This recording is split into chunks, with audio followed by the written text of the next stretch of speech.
Michael Hamashiach. Hamelech, David. Donc on poursuit, donc on est toujours le Chai, On bien est sûr. toujours Chai. Grâce à Dieu, c'est la Donc, suite. Oui, on est la Du suite. télim merveilleux qu'on a expliqué là, Voilà, en long donc, et en large. oui. Et je crois qu'il y a quelque chose de spécial aujourd'hui, en Aujourd'hui, plus c'est- de tout ce qu'il y a de spécial. C'est magnifique. On est donc la paracha de Yitro, la Oui. paracha des 10 commandements. Et d'ailleurs, on invite. Il va être mis en ligne après, donc c'est pas très grave. En tout cas, la paracha d'Yitro, c'est le moment où tout le monde va écouter la Sereta d'Iberot. Mais il se trouve qu'on est aujourd'hui le vendredi de la paracha, le jeudi Oui, de la Yom paracha Hamishi. d'Yitro. Et on sait que le jeudi d'Yitro, c'est la fête des garçons chez les Tunisiens. Alors Ouais. pourquoi, à la suite de quoi? Il y a à peu près 200 ans, il y a une grande épidémie qui a frappé les nourrissons tunisiens, juifs et non juifs d'ailleurs, il faut le d'accord. savoir. Ah oui. Ça n'était pas que dans la communauté C'était quoi, juive. une épidémie Une comment épidémie. Je pense que c'était une forme de jaunisme, mais D'accord. à vérifier. Et pendant longtemps, donc les bébés mouraient bébés. Ouais. Oh là là. Et il y a une femme de la Je communauté juive qui avait rêvé, donc dans la nuit du jeudi de Yitro. D'accord, donc Elle- ce soir, ce aujourd'hui. soir, Ok. Elle a rêvé d'Eliyahu Hanavi, le prophète Ouais. Élie, qui lui a dit que l'épidémie s'arrêterait dans la communauté juive si on faisait une grande séouda ce jour-là Waouh. et si on mangeait des pigeons, Thor ou Ben Yona, des pigeons et des colombes. D'accord. D'où la coutume qui existe jusqu'à aujourd'hui que le jeudi soir de Yitro, les Tunisiens mangent Les Sfaradim, en tout cas, et maintenant c'est répandu chez tout le monde. partout. Donc fasse une grande séouda avec des pigeons, des coquelets, Oui, c'est ça. les petits poulets, quoi, les pigeons coquelets. Et donc si une épidémie s'arrêtait ce jour-là, c'est que c'est un jour de joie. C'est oui. un grand jour de Simcha avec la révélation d'Eliyahu Hanavi qui lui aussi nous annoncera la Géoula. Exactement. Donc on est en plein dedans. Bon. Hachem. Alors donc pour revenir à ce qui a été dit dans le cours précédent, donc on était en train de comparer, comme tu l'as dit, la lune avec la royauté de David. Voilà, l'éternité exactement de la Ouais. lune, et comme la lune, quoi, qui était un témoignage pour nous, pour le peuple juif, Adolam, avec Mashiach donc, qui est là, Chai Vekayam pour l'éternité. Oui. Et donc la profondeur de l'explication qui nous ramène ici, c'est que de la même manière que la lune se cache à certains moments, elle est complètement cachée par le soleil, on a l'impression qu'elle est invisible, qu'elle a Qu'elle est disparu. plus là même. Ouais. Voilà, qu'elle a disparu. Mais en vérité, ce n'est seulement qu'au niveau de la visibilité que l'on a qu'elle n'est plus là.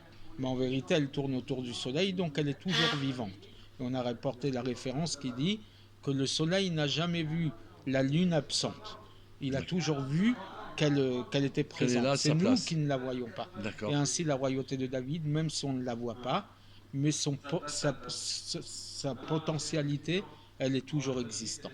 Et même lorsqu'elle n'est pas effective parce qu'il n'y a pas de Beth Amikdash, elle continue d'être présente, au moins dans son potentiel, parce que profondément, elle est existante pour l'éternité.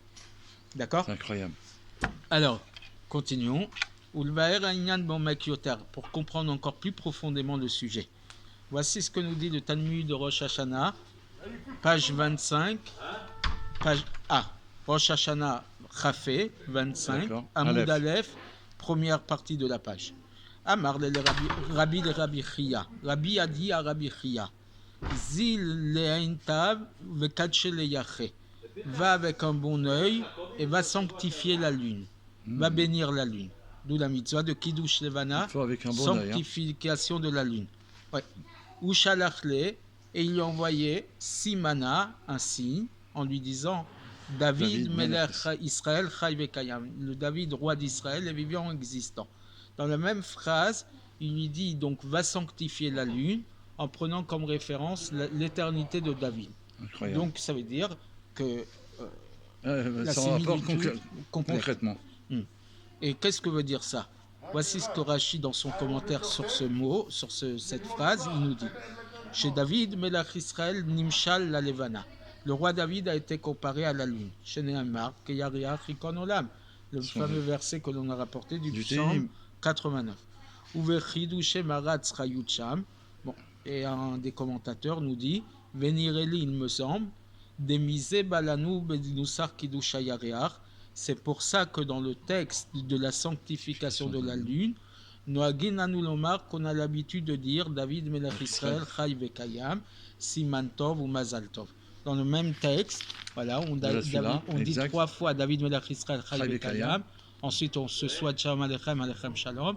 Et tout de suite après, on nous dit Siman Tov ou Mazal Tov, Yelanu L'Chol Israël Amen. Souvent, lorsqu'on chante. En plus. Oui, 3 fois aussi. Et donc, quand on chante Siman Tov ou Mazal Tov, et dans la continuité, David Melech Israël, exactement. Donc, le bon signe, c'est la royauté de David. Aïno, c'est-à-dire Asimanu al Zrichat Ayarear. Le signe, il se fait sur quoi? Sur le fait que la lune nous éclaire, brille. David parce que la royauté de David ressemble à la lune et elle brille comme la lune. Uvagata Rama, bon, donc au niveau halachique, voici ce qu'on nous dit dans le Shulchan Aruch, dans les lois du quotidien. Venoagin lomar bekidush yavana, on a l'habitude de dire dans la sanctification de la lune, David Melech Israël Chai Vekayam. Parce que Malchuto Nimshar la Levana, parce que sa royauté est comparée à la lune.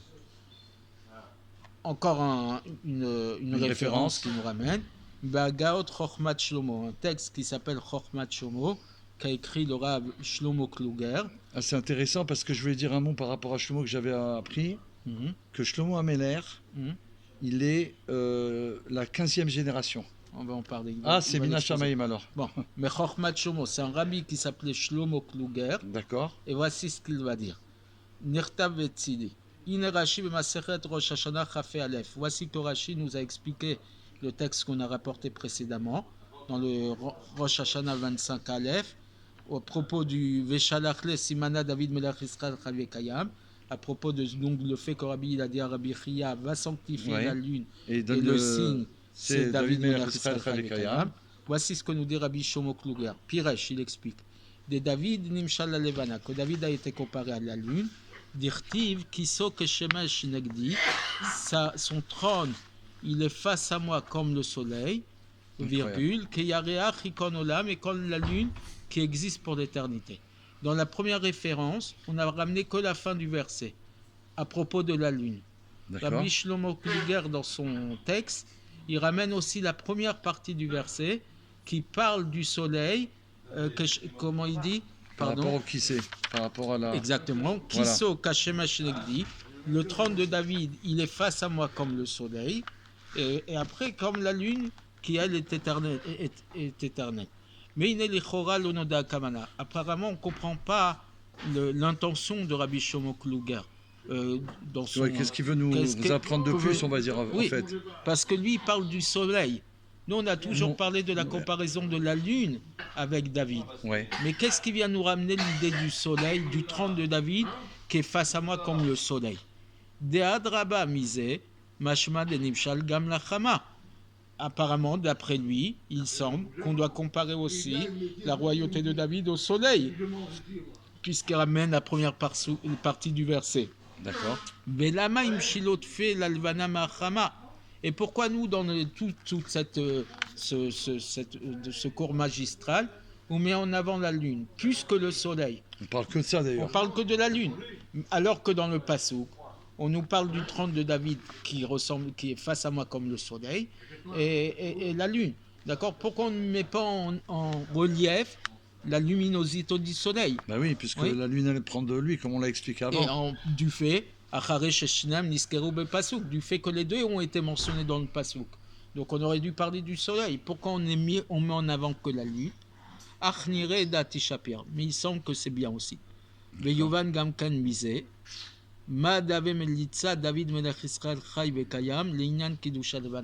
Pourquoi on compare la royauté de David avec la lune? D'accord? C'est toujours quand on sanctifie la lune qu'on dit David Melech Israël Chai Vekayam. Toujours. D'où est-ce que les gens ils ont appris la chanson David Melech Israël Chai Vekayam? Que c'est devenu une chanson, parce qu'en fait c'est pas une chanson, évidemment.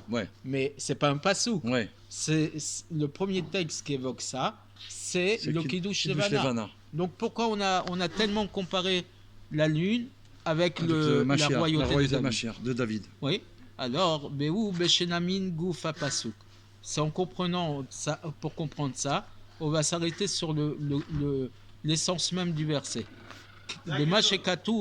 Lorsqu'il écrit Kiso Kashemesh Negdi, son trône est face à moi comme le soleil, virgule, Keyarea Chikon Olam, comme la lune qui est éternelle. Vehu, Deine Arav Balakeda Katab.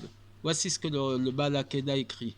Dekmo Shel Alevana, Yeshla Tetvav Malot Balia. La lune à 15 degrés, 15 niveaux d'élévation. Quand elle s'élève, quand elle grandit, elle a 15 degrés lorsqu'elle diminue. D'accord. 15 jours avant, 15 jours après. Exactement. Kanachinami, avait Tetvav Malot Balia, Mishiyatsu Mitzrayim Adem Shlomo. Il y a aussi 15 degrés d'élévation depuis le moment où ils sont sortis d'Égypte jusqu'à la période de Shlomo. Jusqu'au trône de Shlomo, c'est ça. Voilà. C'est à partir de la sortie d'Égypte, c'est ça. Voilà. Et donc, les 15 différents rois qui vont venir. Exact. Et après Shlomo, il y a aussi 15 descentes, on va dire. 15 descentes. 15 niveaux dans la descente. Ayan Sham. Dit Shlomo, et donc avoir à remarquer du commentaire de Rashi que Shlomo c'est le 15e roi, comme tu l'as dit. Mais la reine qui sont malés et c'est pour ça que son trône est plein comme la lune. Parce que la comparaison ne s'arrête pas juste au fait que ça grandit et ça diminue, et que donc il y a des périodes d'effectifs de la royauté de David et des périodes où elle n'est pas effective, mais même au niveau du processus d'élévation, de grandissement, je ne sais pas si ça se dit, de la lune et de diminution, il y a une comparaison à faire avec Shlomo, 15 avant et 15 après. 15 rois avant et 15 rois après. Et c'est avec lui que va commencer le premier Beth Amikdash. C'est lui qui le construit. C'est lui qui le construit, effectivement. Mais de Bisman Shlomo qui massi Arabe Shlemuta. À l'époque de Shlomo, la lune a toujours été pleine. Bon, pendant tout son règne.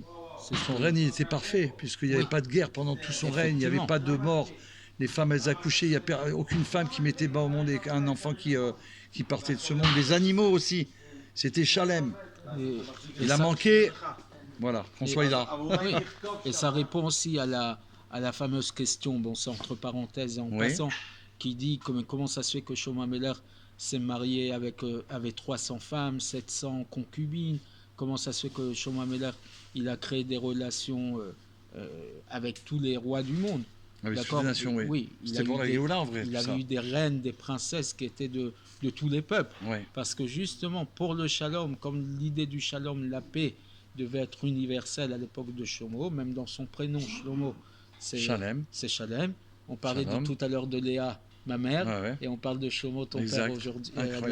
Là, c'est extraordinaire. Ça va au-delà des merveilles.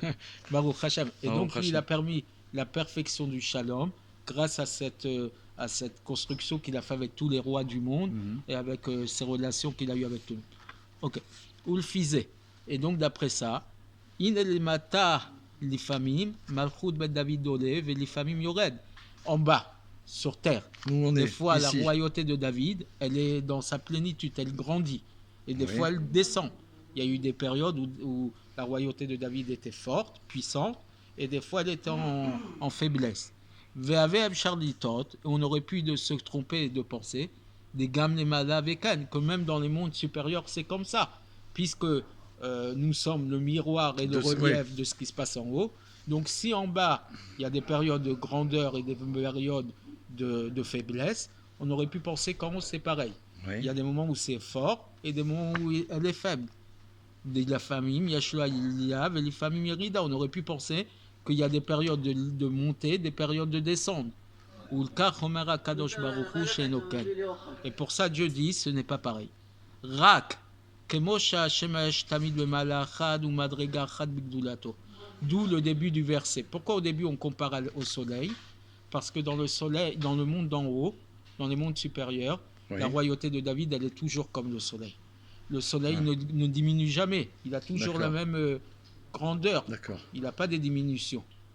Donc là-haut, Akadosh Baruch Hu, il nous dit dans les mondes supérieurs, contrairement au monde inférieur, c'est comme le soleil. Ça a la même lumière que le soleil. Il n'y a que dans le monde d'en bas que c'est comme la lune. Des fois puissante, des fois faible. D'accord. C'est pour ça qu'on met Donc ça, c'est pour ça met en qu'il a valeur remporté le... l'idée du soleil. Ok. Ken Achinami, Malchut David, Kiso Kashemash Negdi. Ainsi, la royauté de David, son trône, il est face à moi comme le soleil. Des Nagde le Maala avec Bechashivut Tamid Beshava. En haut, ouais, Hacham dit Negdi, face à moi. Oui. Donc c'est Son trône, face à moi dans les mondes d'en haut. D'accord. Donc sa plénitude, elle est comme le soleil. Donc ça veut dire Elle est totale. toujours dans la même égalité de valeur. Aval Keyareach Ikon Olam, mais Olam dans le monde d'en bas, c'est comme le soleil, c'est comme la lune. De Keneged Aolam le Mata avec Keyareach. Comme la lune, des fois pleine, des fois vide. Pamim Gadol, Pamim Katan, des fois grande, des fois petite. Aval et Maala Tamid Gadol. Alors qu'en haut, c'est toujours grand. D'accord. Bon, donc ça confirme que c'est qu'à nos yeux, que ce qu'on voit, c'est qu'à nos yeux ici-bas. Rien n'a changé en haut. Bravo. שכיוון שסופו להיות מחודש לעתיד לבוא, על כן גם עתה הוא חי וקיים. Et donc, puisqu'à la fin, elle va être renouvelée dans le monde futur, c'est pour ça qu'en même temps, c'est Chai Vekayam. Et donc, ça explique aussi ce qu'on a dit avant, que quand, rapporté dans les textes de Kiddush Shevana, qu'à l'époque de Mashiach, la lune aura la même plénitude que le soleil. Ça veut dire qu'à ce moment-là, il n'y aura plus de Hélène, il n'y aura plus de voile. Et donc, comme elle est aujourd'hui le soleil qui éclaire sans aucune limite dans l'éternité, alors même à l'époque de Mashiach, la royauté de David, elle sera pleine, elle ne sera pas en diminution, elle ne sera pas des fois inexistante, elle sera toujours pleine comme le soleil.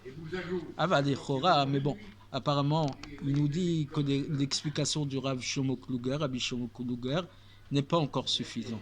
Qu'il va rajouter des merveilles pour qu'on soit complètement intégré de la Géoula Amitit d'Ashlema. Apparemment, d'après ces paroles, Malato Amiti de David ou Dav Kaze Sheukeshemash Negdi. Ça serait que la qualité véritable de David, ça sera précisément quand il est comme le soleil face à moi. Del Mala ou Tamid Gadol, qu'en haut, elle est toujours pleine. Mais l'Omashenim Shallah Yarear, pas le fait qu'on le compare à la lune.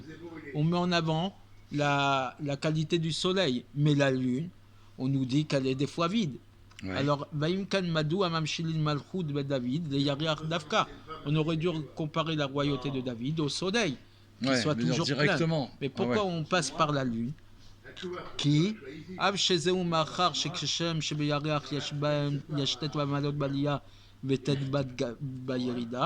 parce que même que c'est parce que la lune elle a ses 15 niveaux d'élévation et 15 niveaux de dégradation, d'accord, de diminution. De diminution, voilà. Car Malchut David, c'est pareil dans la royauté de David. C'est en ce sens qu'on a comparé à la lune. Exact. Les 15 niveaux de haut, de grandeur et 15 niveaux de bassesse, de diminution, et ça serait pareil pour David. Ou Kvishébiar. Aval, le fizé areshema shenimshal yareach, ou lo inyan amalashelo. En disant ça, ce n'est pas par rapport à la qualité même de la lune qu'on compare. C'est juste pour une question technique. Veimkan mashemaskirim David medach Israël chay bekayam begiddush alevana. Ou l'obiglal malash yashbeyareach, ça serait que le fait qu'on mentionne la royauté de David dans la Kiddush Levana, c'est pas à cause de la qualité qu'il y a dans la lune. Et l'arak mishum datidim litradesh kemota, mais seulement parce que plus tard on va se renouveler comme la lune. Mais dans la profondeur des choses, on devrait plus se comparer au soleil qu'à la lune. D'accord. Aval et tsel adimayon le yareach, le fait même qu'on le compare à la lune. Maré Alignan Shel Yerida montre sur le fait qu'il y a, l'idée de descendre, de diminuer. Kibizman à Galout, parce qu'à l'époque de la Galout, la royauté de David, elle est comme elle est tombée en fait, donc comme la lune qui n'éclaire pas, d'accord. Alors alors les Choran Zemouban, alors à ce moment-là on ne comprend pas. Madoua ou Atachai Vekayam, puisqu'on nous dit que c'est plus tard, quand Machar viendra, qu'on va se renouveler comme la lune, donc on aurait dû dire à ce moment-là, il sera Chai Vekayam, il sera vivant existant. Mais là on le compare comme si qu'aujourd'hui déjà, il est Chai Vekayam, alors que la lune elle est en diminution, elle est basse, d'accord. Donc ça aurait dû être dit par rapport au temps futur. Donc par rapport au soleil, entre parenthèses. Oui, si déjà. Mais, ou alors, si déjà tu veux le comparer à la Lune, tu lui dis, on va le comparer à la Lune, telle qu'elle sera plus tard, mais pas pour aujourd'hui. D'accord. Et donc, pourquoi on nous parle de Chai Vekayam en parlant de la Lune, alors que la Lune, elle a ses périodes de diminution? Oui, on devrait parler soit du Soleil, ou soit le comparer à la Lune dans un temps futur, mais pas dans le temps présent. D'accord? Alors, qu'est-ce qu'il dit? D'après ce qui a été dit, on va expliquer les choses de manière juste avec l'aide de Dieu.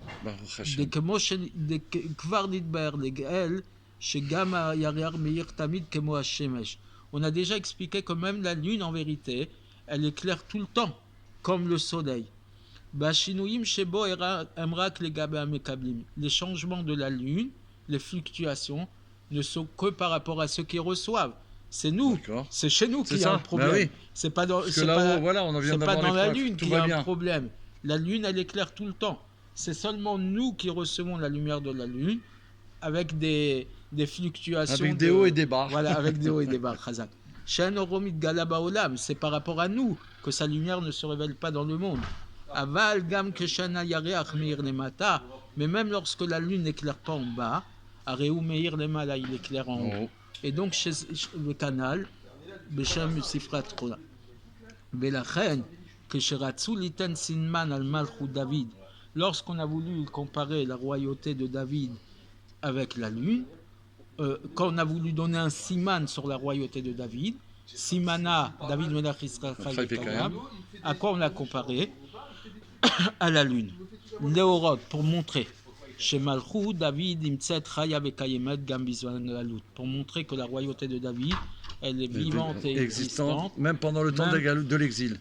Même en temps d'exil. Qui David, Melach Israël, car le roi David, ou Malchuto, sa royauté, Veromemuto Atzmim, Shemitzad Nishmato, et son élévation suprême qui vient de sa Neshama, Chaim Kayamim, Gam Shen Malchut Ben David, Olam. Ils sont vivants et existants, même lorsque la royauté de David n'est pas visible dans le monde. Ce que j'avais dit il y a quelques cours, à propos d'un ami chassid qu'un jour, quand il mettait les tefilines à un commerçant à Tzfat, il avait dit, mais il n'osait plus dire Yechia, donnez-nous. Alors l'autre lui a dit, mais si c'était vrai avant, ça ne peut être que vrai maintenant. Oui. Et si ce n'est plus vrai maintenant, c'est que c'était pas vrai que avant. Ça n'a jamais été Exactement. Vrai. Et donc, c'est nous qui avons un problème. Mais en vérité, la royauté de David, elle est vivante, existante pour l'éternité. Ou Frol d'Orvador, et dans chaque génération, il y a un Meler Kacher.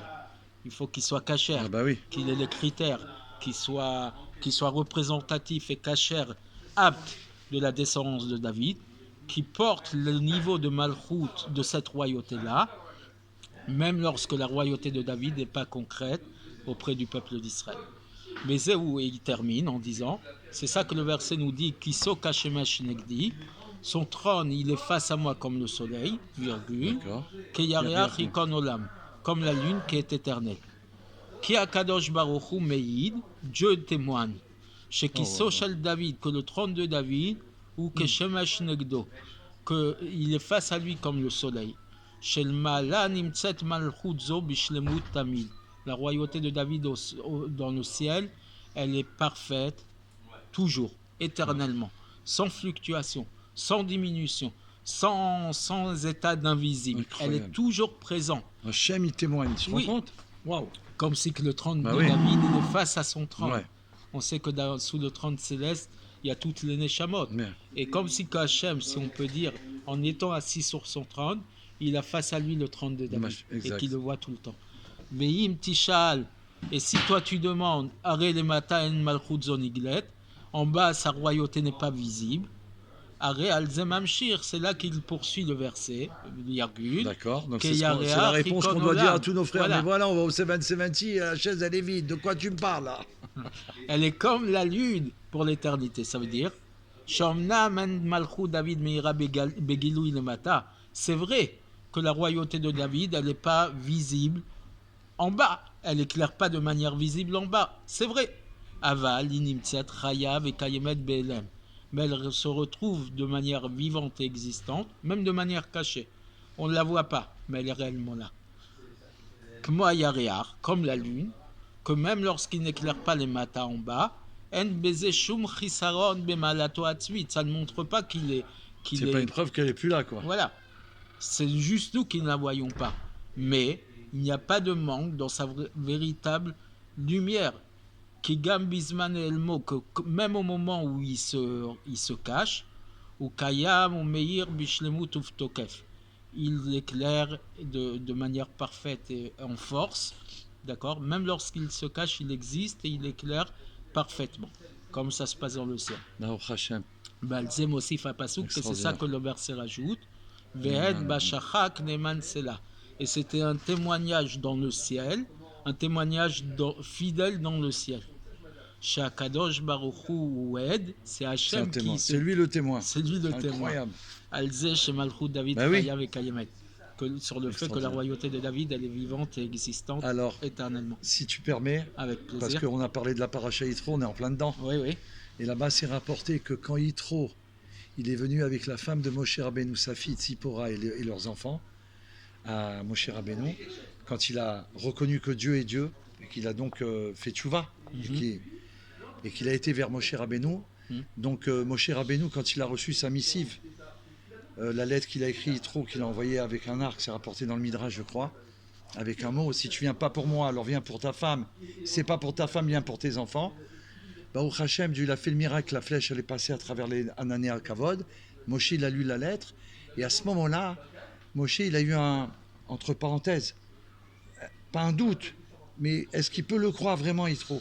Et là, qu'est-ce qu'on voit, c'est rapporté que Hachem il dit, je témoigne, Moshe Rabbeinu, qu'il vient et qu'il est sincère, qu'il est revenu vers moi. Donc c'est Dieu qui témoigne aussi, on voit le rapport avec ça.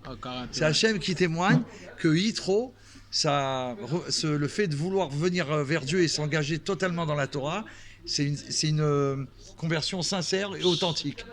Et c'est Dieu qui a témoigné. Et Moshe s'est levé, il a été vers Yitro, Aaron l'a suivi, les fils d'Aaron l'ont suivi et tout l'armée Israël, ils ont suivi pour aller accueillir Yitro, le beau-père de Moshe. Des bonnes nouvelles, très vite pour tout de suite la Géoula. La Géoula. Merci beaucoup. À bientôt. Mashiach Nao. Amen. Merci Yosef Srakadner, que Dieu te bénisse. Amen. Amen. À bientôt.